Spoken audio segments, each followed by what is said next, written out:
In this video, I will be answering 5 questions that cover the practicalities of being a student abroad.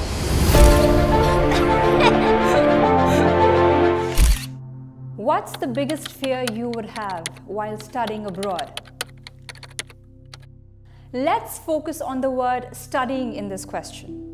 The Indian education system has programmed you in a certain way. So at least when I was in school, there was a lot of focus on theory and memorizing things, and not a lot of practical application. Depending on where you go, I would try to understand how the education system works in terms of format and expectations from students. I would speak with several alumni to comprehend the structure they followed and what led them to success. So the structure you're used to following in school, or even if you went to university in India, will be very different from what you experience in another country. So if we just consider the study side of things, my fear would be that I end up applying the same methods that I'm used to in India without considering the requirements of another country, and I don't adapt to their education system quickly enough. If I fail to adapt soon, my performance will take a dip. And that's not because I'm not smart, but it's because I didn't understand the rules of their education system. Every country operates in a different way in terms of their education system. What do you wish someone had told you before starting your international student journey? I think people tend to prepare a lot for a course before starting it because they think that that will give them leverage. I don't agree with that approach. I think it's a more fluid approach to go unprepared actually and look at your course or the module or the topic from the lens of your new lecturer, your new course mates, and not have any preconceived notions and assume that learning a lot beforehand is going to help you. You have more than enough time to learn and succeed during the course, and you get a chance to learn together. Isolated learning creates biases within you. And if you're going to a colder country, I wouldn't take a lot of winter clothing, but buy from a store with more favorable student pricing, but in that country. The clothes there will be designed for that kind of weather, so I would save money by buying fewer winter clothes and investing that money by buying clothes in the country and city that I will be studying in. Adopting the dress sense of the students in the country that you're going to study in is a simple yet effective way to blend in. When you feel overwhelmed while studying abroad, what could help you feel better?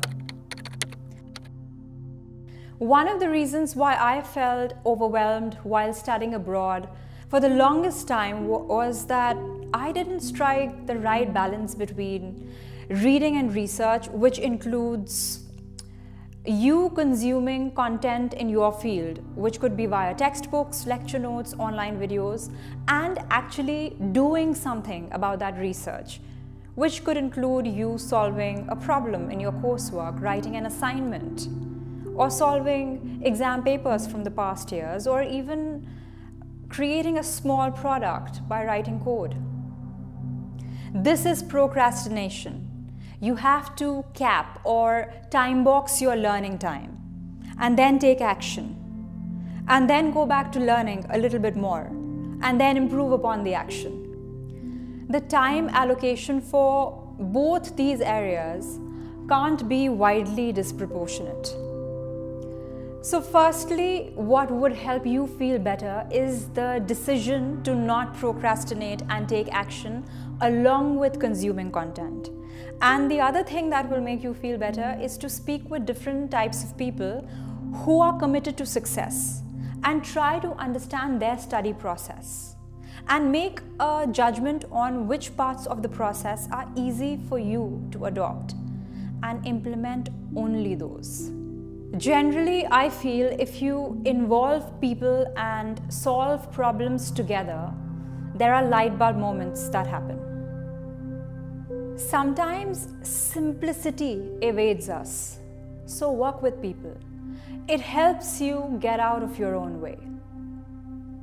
If you could get support in one area of your life abroad, what would it be? One area of student life abroad which I found hard to figure out, or which took me much longer to figure out, was the essential civic infrastructure. This includes healthcare services, travel options, other utilities like grocery stores, appropriately priced clothing shops for students, hardware stores, and places where you could buy toiletries for students at a more subsidized price, as well as certain unknowns which are part of the support mechanism in a new country, like student discounts and several places where you can avail them, as well as the social side of things and how your options dramatically change when you're living by yourself as opposed to when you're living with people in a larger accommodation, which I did from my second year onward. I would say that was missing when I was a student, but we're living in a much more aware time. So if that's not an area that the current students struggle with, I would pick a softer area for the current generation. And that would be learning to communicate with people across different nationalities. You can't really learn that before you go. You have to put yourself in those situations when you are there.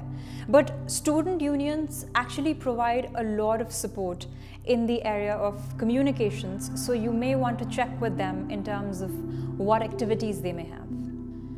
And this skill is very important to develop. If your communication skills are poor, you will struggle in your work life. What does success look like for someone studying abroad?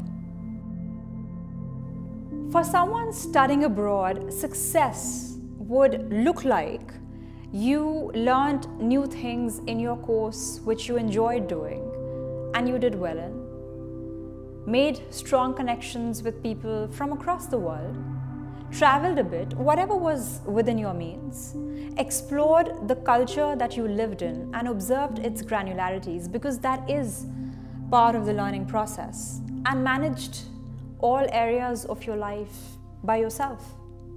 In addition to all these things that you managed to do abroad, success would be incomplete if you didn't manage to give your family and connections back home enough time.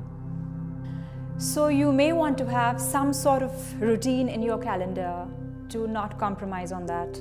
And even if success looks like all these things that I mentioned, it would truly be success if you felt accomplished and satisfied in all these areas. This does not mean that you excelled in everything, but that you did the best that you could as per your standards at that point in time. And then the experience will be more rewarding. It would really help my channel if you can like this video, comment your honest thoughts, and please subscribe to it. Thank you very much for watching till the end. Have a lovely day.